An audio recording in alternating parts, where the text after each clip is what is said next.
السلام علیکم ورحمۃ اللہ وبرکاتہ۔ سنن ابو داؤد شریف کی سلسلہ وار ریکارڈنگ جامعہ انواریہ حیدرآباد و باب العلم انواریہ ایجوکیشنل سوسائٹی کی جانب سے حاضر خدمت ہے۔ نحمدہ و نصلی علی رسولہ الکریم۔ آج ہم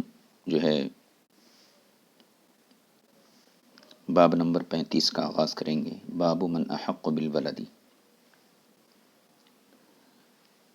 یعنی ماں باپ کی جدائی کی صورت میں بچے کا حقدار کون ہوگا۔ زوجین میں اگر تفریق ہو جائے تو ایسی صورت میں اولاد کا حقدار کون ہوگا۔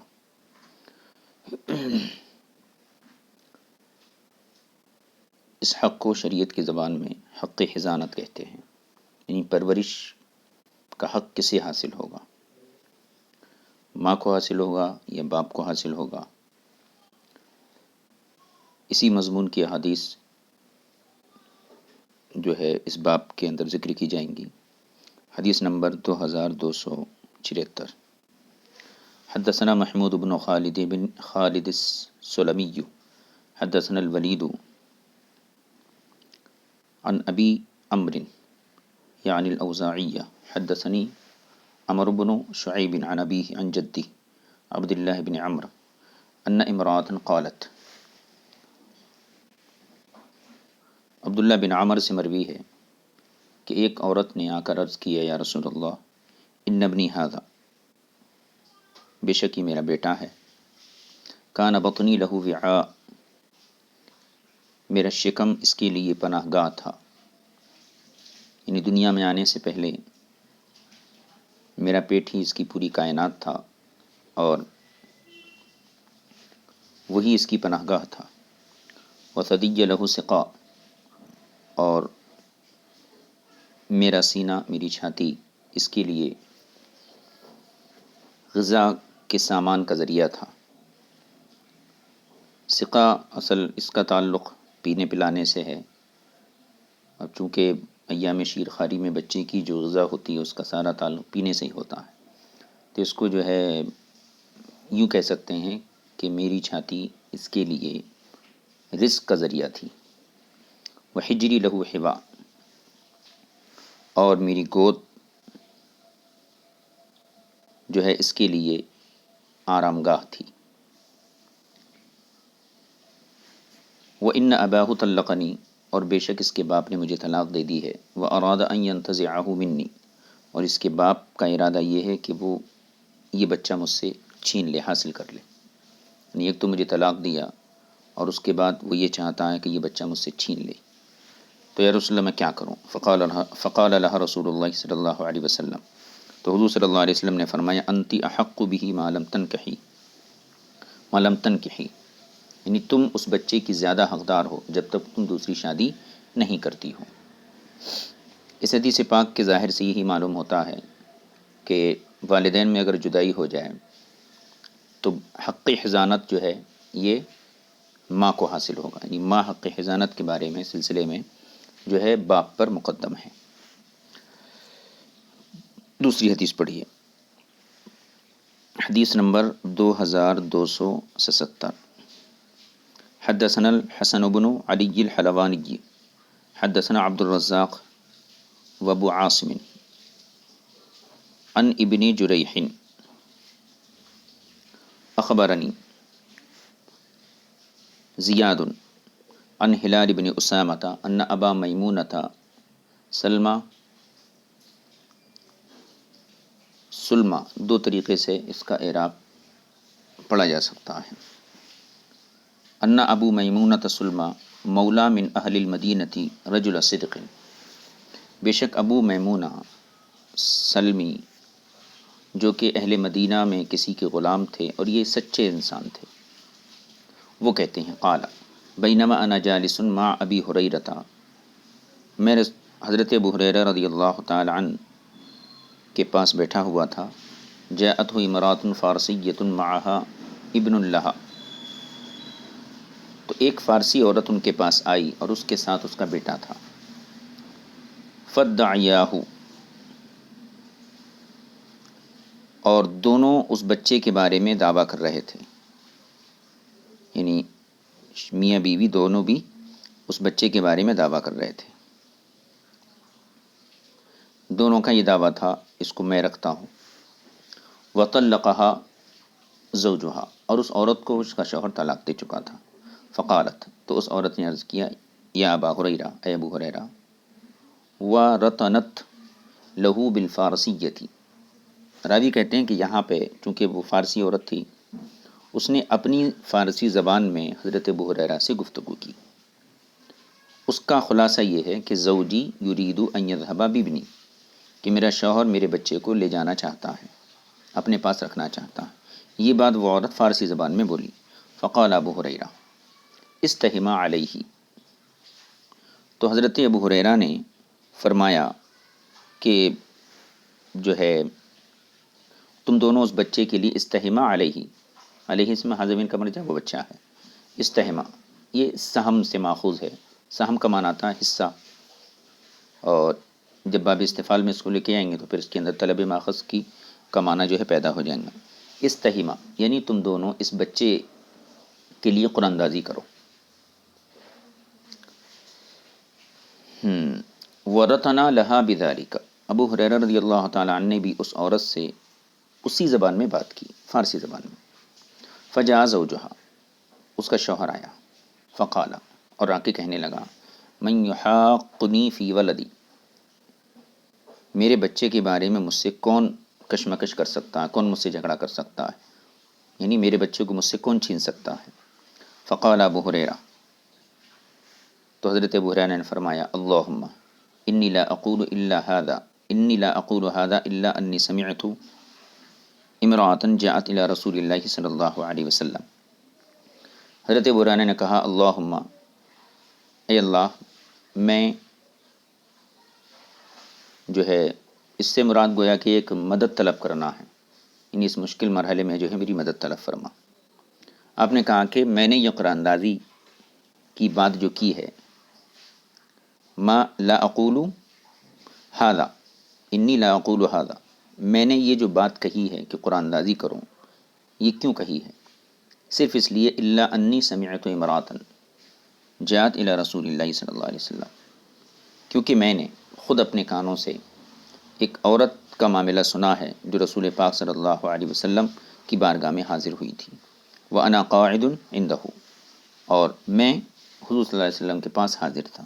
فقالت، اس عورت نے آ کر کہا تھا، یا رسول اللہ، ان زوجی یرید ان یذهب بابنی، کہ میرا شوہر میرے بچے کو لے جانا چاہتا ہے. وقد سقانی من بئر ابی عنبۃ، حالانکہ اس بچے نے مجھے جو ہے ابو عنبہ کی کہنا چاہیے کنویں سے مجھے پانی بھی لا کر دیا ہے. اس سے اس عورت کی مراد یہ تھی کہ بچے کو میں نے جو ہے جنم دیا، جنم کے بعد جو ہے اس کی پرورش اور اس کی شیرخواری کا زمانہ گزرا، اس کے بعد یہ بچہ اتنا بڑا ہو گیا کہ اب جو ہے مجھے فلاں کنویں سے پانی لا کر بھی دیتا ہے. وقد نفعنی، اور اس بچے نے مجھے فائدہ ہی پہنچایا ہے. فقال رسول اللہ صلی اللہ علیہ وسلم استحما علیہ، تو حضور صلی اللہ علیہ وسلم نے فرمایا تم دونوں جو ہیں اس بچے کے لیے قرآن اندازی کرو. فقال زوجہ، تو اس کا شوہر بھی وہی بولا، من یحاقنی فی ولدی، کون جو ہے مجھ سے میرا بچہ چھین سکتا ہے. فقال نبی صلی اللہ علیہ وسلم، تو حضور صلی اللہ علیہ وسلم نے باپ کا یہ طیش دیکھا اور ماں کی جو ہے اس رغبت کو دیکھا کہ بچے کے بارے میں وہ کس قدر بے چین ہے، تو آپ نے ارشاد فرمایا، ھذا ابوک، یہ تیرا باپ ہے، وھذہ امک، اور یہ تیری ماں ہے. فخذ بیدی ایہما شئت، تو جس کا ہاتھ چاہے پکڑ لے، یہ مطلب جس کے ساتھ چاہے تو چلا جا. فاخذ بیدی امہ فانطلقت بہ، تو وہ بچہ اپنے ماں کے ہاتھ کو پکڑا اور اس کے ساتھ وہ اس کو لے کر چلی گئی. حضرت ابو ہریرہ نے گویا کہ حضرت ابو ہریرہ کے سامنے جو معاملہ پیش ہوا تو اس میں بھی بالکل یہی کیفیت تھی. اس لیے جو ہے حضرت ابو ہریرہ نے بذات خود اپنی جانب سے کوئی فیصلہ نہیں کیا، بلکہ رسول پاک صلی اللہ علیہ وسلم کے فیصلے کی ایک نوعیت جو تھی وہی نوعیت یہاں پائی گئی، اور اسی بنیاد پر آپ نے پوری حدیث سنائی اور یہ فیصلہ کیا کہ حضور صلی اللہ علیہ وسلم نے بھی اختلاف کے موقع پر جو ہے قرآن دازی کے ذریعے بچے کو ایک کے حوالے کیا، تو حضرت ابو ہریرہ بھی ایسا ہی کرنا چاہتے تھے۔ چلیے آگے کی حدیث پڑھ لیجیے۔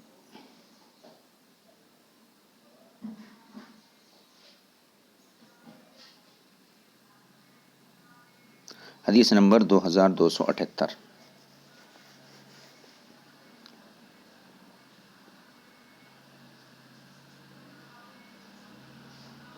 حدثنا العباس بن عبد العظیم حدثنا عبد الملک بن عمرو حدثنا عبد العزيز بن محمد عن يزيد بن الهادي عن محمد بن إبراهيم عن نافع بن أجير عن أبيه عن علي رضي الله تعالى عنه قال خرج زید بن حارثة إلى مکہ۔ حضرت علی سے مروی ہے کہ زید بن حارثہ مکہ مکرمہ کو روانہ ہوئے، فقدم بابنۃ حمزہ،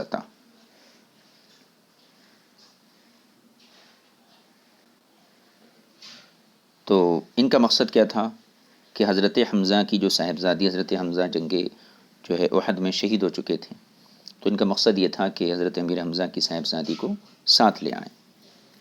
تو خرج زید بن حارثہ الی مکہ، زید بن حارثہ مکے کی طرف روانہ ہوئے، فقدم بابنۃ عمر، تاکہ وہ بابنۃ حمزہ، حضرت حمزہ کی بیٹی کو لے کر آ جائیں۔ فقال جعفر، تو حضرت جعفر نے فرمایا انا آخذها انا احق بها، میں اس بچی کو لوں گا اور میں اس بچی کا زیادہ حقدار ہوں، یعنی مطلب بچی تو حضرت امیر حمزہ کی تھی، زید بن حارثہ یہ چاہتے تھے وہ بچی میں پرورش کروں، مجھے حق حضانت ملے۔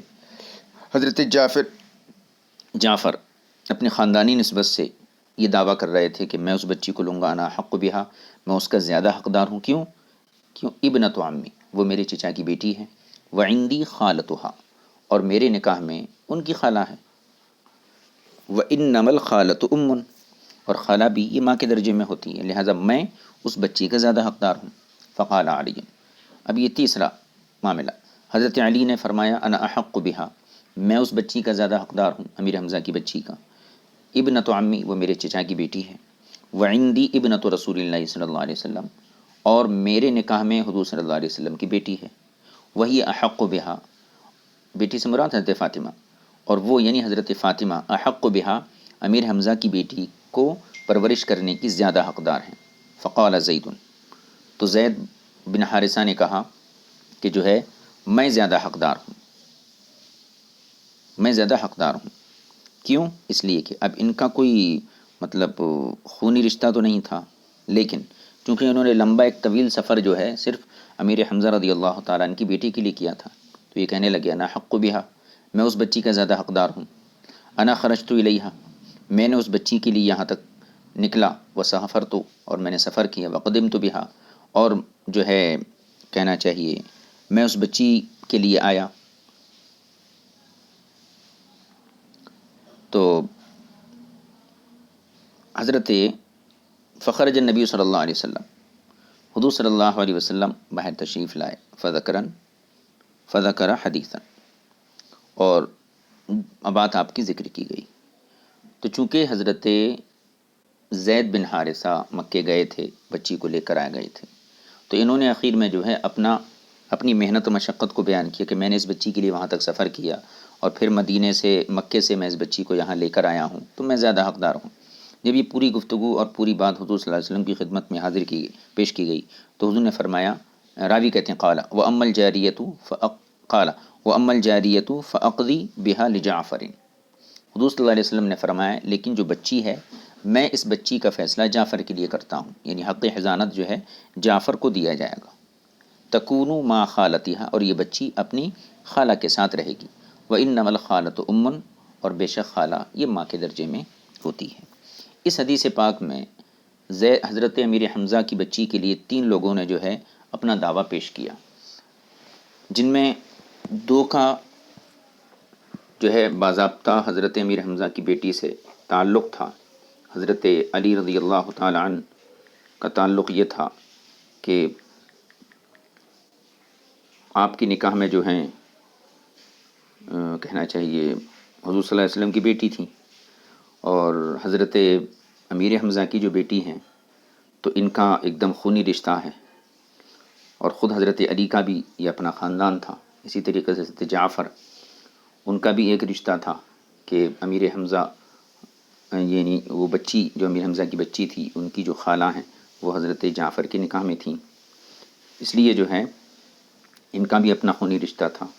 لیکن تیسرے جو شخص تھے زید بن حارثہ، ان کا کوئی خونی رشتہ تو نہیں تھا، البتہ انہوں نے اپنی محنت و مشقت جو وہ کرے تھے بچی کو مکے سے حاصل کرنے کے لیے، اس محنت کو پیش کیا. لیکن رسول پاک صلی اللہ علیہ وسلم نے جو فیصلہ دیا وہ فیصلہ حضرت جعفر کے لیے فرمایا، اور فرمایا کہ خالہ یہ ماں کے درجے میں ہوتی ہے. اس حدیث پاک سے یہ بھی معلوم ہوا کہ حق حضانت میں یہ دیکھا جائے گا کہ بچی کی پرورش کون بہتر طریقے سے کر سکتا ہے. اب چونکہ یہی وجہ ہے کہ حق حضانت کے سلسلے میں جو ہے عورتوں کو مردوں پر ترجیح حاصل ہوئی ہے، تو یہاں پر جو حضرت علی کو بچی نہیں دی گئی، زید بن حارثہ کو نہیں دی گئی، اور جعفر بن طیار کو نہیں دی گئی، تو جعفر بن طیار کو دی گئی، تو جن حضرات کو نہیں دی گئی تو اس میں اس کا تعلق ان مرد حضرات سے نہیں ہے بلکہ خواتین سے ہے، چونکہ سب سے قریبی رشتہ اس بچی کا جو تھا وہ حضرت جعفر رضی اللہ تعالی عنہ کی زوجہ کے ساتھ تھا. اس لیے حضور صلی اللہ علیہ وسلم نے اس قربت کا لحاظ کرتے ہوئے بچی کا فیصلہ حضرت جعفر کے لیے کر دیا. یہ حدیث مکمل ہو گئی. اب اس کے بعد کی حدیث پڑھیے. حدیث نمبر 2278. یہ 278. حدثنا محمد بن موسیٰ حدثنا سفیان عن ابی فروة عن عبد الرحمن بن ابی لیلہ بہذا الخبر. یہی حدیث دوسری سند سے آئی ہے، ولیس بتمامی، لیکن یہ مکمل نہیں ہے. اس میں یہ بھی ہے قال وقضى بها لجعفر، اور حضور نے جو ہے فیصلہ کیا جعفر کے لیے. وقال، اور فرمایا ان خالتها عنده، کہ اس بچی کی خالہ چونکہ جعفر کے پاس ہے اس لیے جعفر کو دی جائیں گی. تو یہ الفاظ اس موجودہ حدیث جو ابھی ہم پڑھے تھے اس میں یہ الفاظ نہیں ہیں. اور پھر اس کے بعد جو ہے حدیث نمبر 2280، یہ بھی جو ہے اسی مضمون کی حدیث ہے. حدثنا عباد بن موسیٰ ان اسماعیل بن جعفر حدثهم عن اسرائیل عن ابی اسحاق عن ہانی وحبیرۃ عن علی قال، حضرت علی سے مروی ہے، قال لما خرجنا من مکہ تبعتنا بنت حمزہ. حضرت علی سے مروی ہے کہ جب ہم مکے سے نکلے تو وہ بچی ہمارے پیچھے پیچھے تنادی، یہ آواز دیتی ہوئی آنے لگی، یا عم یا عم، اے میرے چچا اے میرے چچا. فتناولها علی، حضرت علی نے اس بچی کو لے لیا. فاخذ بیدہا، اور اس بچی کا آپ نے جو ہے ہاتھ پکڑا. وقالا، اور فرمایا دونکی بنت عمکی، حضرت فاطمہ سے فرمایا حضرت علی نے دونکی، یہ بچی تمہارے حوالے ہے، بنت عمکی، یہ تمہارے چچا کی بیٹی ہے. فحملتها، اور حضرت فاطمہ نے جو ہے اس بچی کو اٹھا لیا. فقص الخبر، پھر پورا واقعہ جو ہے راوی نے بیان کیا.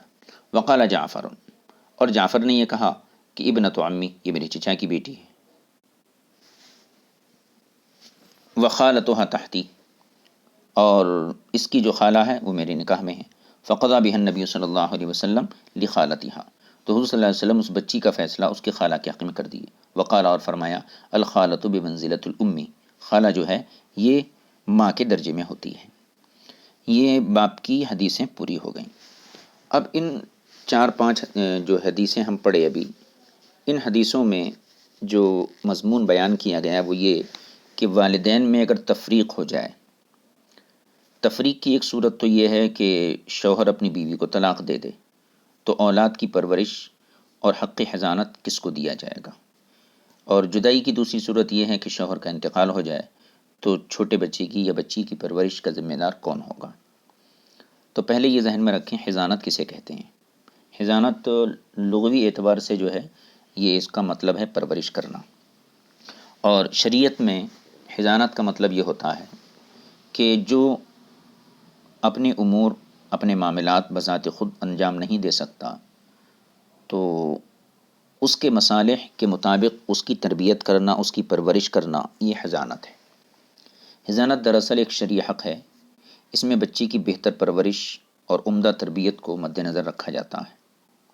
حق حضانت میں اور دوسرے حقوق میں یہ فرق ہے کہ یہاں مردوں کی بنسبت عورتوں کو ترجیح حاصل ہوتی ہے، کیونکہ پرورش کے امور میں جو ہے بالعموم جو ہے شفقت، نرمی اور لہجے کی مٹھاس کی ضرورت ہوتی ہے، اور یہ چیزیں نسبتاً جو ہیں عورتوں میں زیادہ پائی جاتی ہیں۔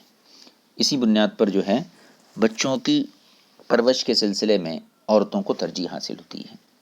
اب حضانت کی ترتیب کیا ہے؟ کب کون جو ہے حضانت کا مستحق ہوگا؟ حضانت کی ترتیب تو یہ ہے کہ اگر والدین موجود ہیں اور دونوں نکاح میں منسلک ہیں تو ماں اور باپ دونوں کو حق حضانت حاصل رہتا ہے، دونوں بھی جو ہے اپنے اپنے طور پر جو ہے بچے کی پرورش کرتے ہیں۔ اگر والدین میں جدائی ہو جائے بصورت طلاق، تو ایسی صورت میں یا بصورت وفات، تو ایسی صورت میں طلاق ہو جب بھی سب سے پہلے حق حضانت یہ والدہ کو یعنی بچے کی ماں کو دیا جائے گا۔ اگر ماں بھی نہیں ہے تو نانی کو دیا جائے گا، نانی بھی نہیں ہے تو دادی کو دیا جائے گا، دادی بھی نہیں ہے تو پھر حقیقی بہن کو، حقیقی بہن بھی نہیں ہے تو پھر ماں شریکی بہن، ماں شریکی بہن بھی نہیں ہے تو پھر باپ شریکی بہن۔ اس ترتیب سے حق حضانت جو ہے منتقل ہوتا رہے گا۔ حق حضانت جو شخص بچے کی پرورش کرنا چاہتا ہے اس کے اندر چند شرائط کا لحاظ کرنا یہ ضروری قرار دیا گیا ہے، چونکہ یہ معاملہ بچے کی پرورش سے ہے اور اس کے جو ہے مستقبل کے حوالے سے ہے۔ بہتر تربیت اور بہتر پرورش رہی تو اس کا مستقبل جو ہے روشن اور تابناک ہوتا ہے۔ تو اس سلسلے میں کچھ شرائط ہیں۔ پہلی چیز یہ ہے کہ جو تربیت کرنے والا ہو وہ عاقل بھی ہو، بالغ بھی ہو۔ اگر وہ خود صاحب فہم نہیں ہے تو پھر ایسی صورت میں وہ بچے کی صحیح پرورش نہیں کر سکتا۔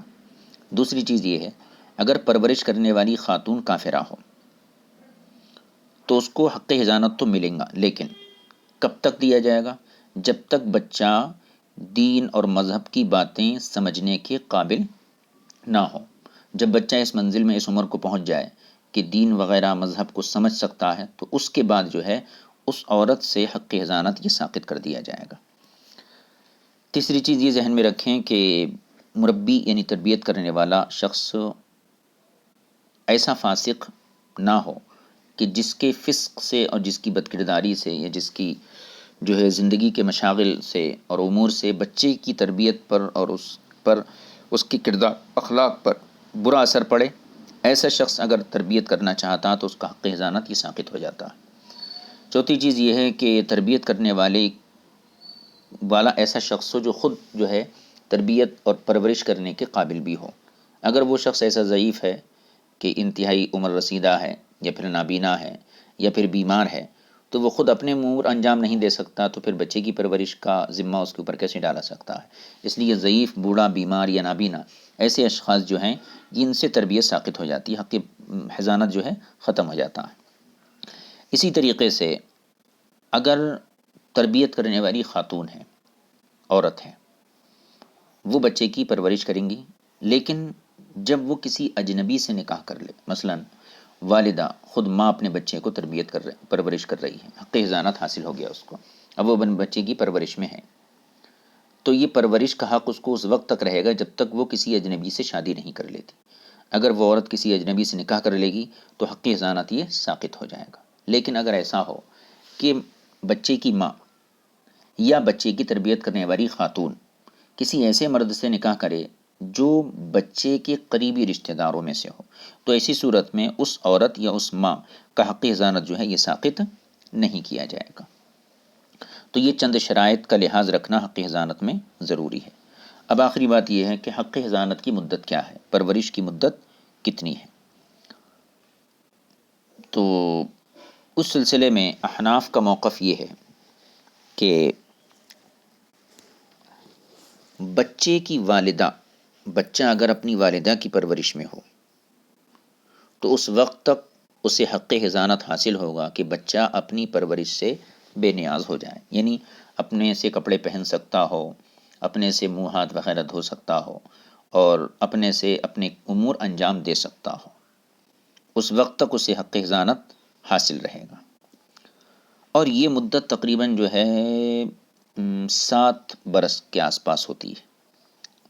تو گویا کہ ہمارے فقہ احناف میں ایک قول یہ ہے کہ 7 برس تک بچہ اگر ماں کی زیر پرورش ہے تو 7 برس تک جو ہے حق حضانت حاصل رہے گا۔ دوسرا قول احناف کا یہ بھی ہے کہ 9 برس تک حق حضانت حاصل رہے گا۔ اس کے برخلاف بچہ اگر والدہ کی پرورش میں رہے، یہ بات ہو گئی۔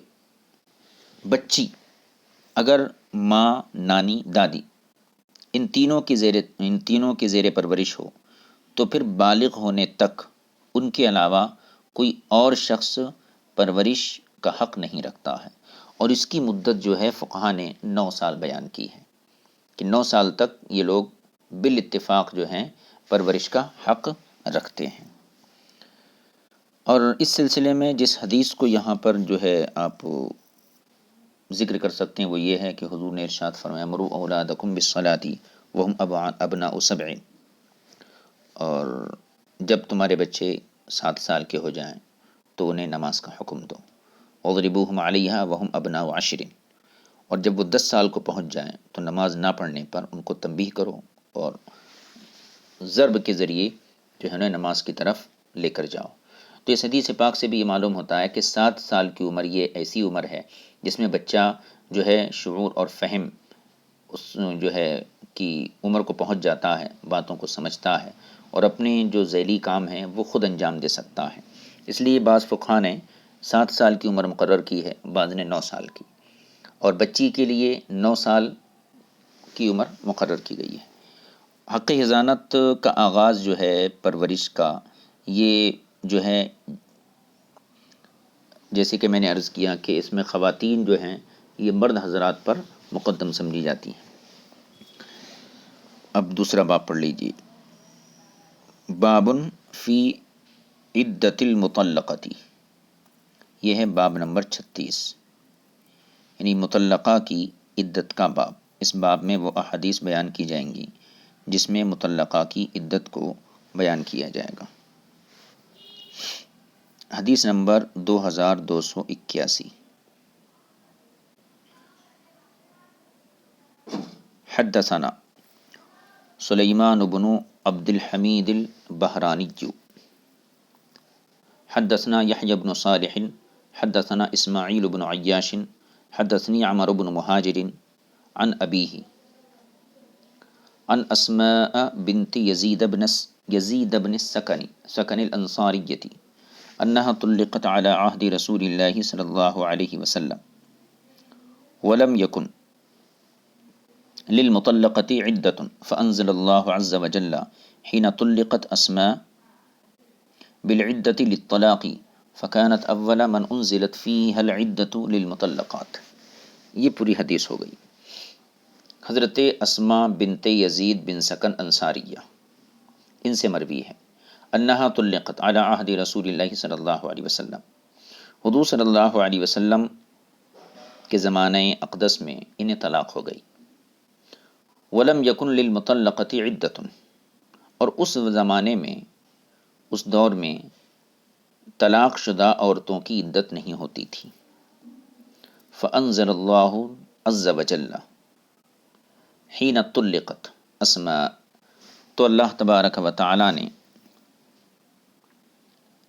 طلاق کی صورت میں بالعدتی للطلاق، یہاں سے ترجمہ کیجیے، بالعدتی للطلاق، طلاق کی صورت میں عدت کا حکم نازل کر دیا۔ کب؟ حین طلقت اسماء، جس وقت حضرت اسماء کو طلاق ہوئی، یعنی جب حضرت اسماء کو طلاق ہوئی تو اللہ تعالیٰ نے طلاق کے ذریعے طلاق کی صورت میں عدت کا حکم بھی نازل فرما دیا۔ تو فکانت اول من انزلت فیہ العدۃ للمطلقات، تو یہ یعنی اسماء بنت یزید سکن انصاریہ یہ وہ پہلی خاتون تھی جن کے بارے میں طلاق یافتہ عورتوں کے لیے عدت کا حکم نازل ہوا تھا۔ تو گویا کہ مطلقہ عورتوں کی عدت کا جو شان نزول ہے وہ حضرت اسماء بنت یزید کا اپنا واقعہ ہے۔ یہ حدیث مکمل ہو گئی۔ اب یہاں پر جو ہیں کچھ چیزوں کے ہم معنی ذکر کریں گے۔ پہلی چیز تو یہ ہے، عدت کا لفظی معنی کیا ہے؟ عدت کا لفظی معنی ہے شمار کرنا، لغوی معنی۔ اور شرعاً جب عورت کو جو ہے طلاق، خلا، ایلا یا پھر نکاح فاسد کے بعد عورت کی شوہر سے جدائی ہو جائے تو وہ ایک مقررہ مدت تک گھر میں بیٹھی رہے، نہ باہر جائے، نہ کسی غیر محرم سے ملاقات کرے، نہ نکاح کا پیغام بھیجے، نہ نکاح کرے۔ اس وقفے میں گھر میں اپنے نفس کو روکے رکھنے کا نام عدت ہے۔ اس کو پھر سے سن لیجیے۔ شریعت میں جب عورت کو طلاق ہو جائے یا خلا ہو جائے یا ایلا، یعنی طلاق کے ذریعے جدائی پیدا ہو جائے شوہر سے، یا خلا کے ذریعے جدائی پیدا ہو جائے، یا ایلا کے ذریعے جدائی پیدا ہو جائے، یا پھر نکاح فاسد کے بعد قاضی تفریق کر دے تو جدائی پیدا ہو جائے، تو ان تمام صورتوں میں عورت ایک مقررہ مدت تک گھر میں بیٹھی رہے گی، نہ وہ باہر جائے گی، نہ زیب و زینت کے کام کرے گی، نہ کسی غیر محرم سے ملاقات کرے گی، اور نہ نکاح کا پیغام دے گی، نہ کسی سے نکاح کرے گی۔ تو اس مدت میں گھر میں بیٹھے رہنے کو جو ہے عدت کہتے ہیں۔ شریعت نے مطلقہ کے لیے بھی عدت رکھی ہے اور متوفی عنہا زوجہا کے لیے بھی عدت رکھی ہے۔ عدت کی حکمت کیا ہے اور عدت کا مقصد کیا ہے؟ شریعت نے یہ قانون کیوں مقرر کیا؟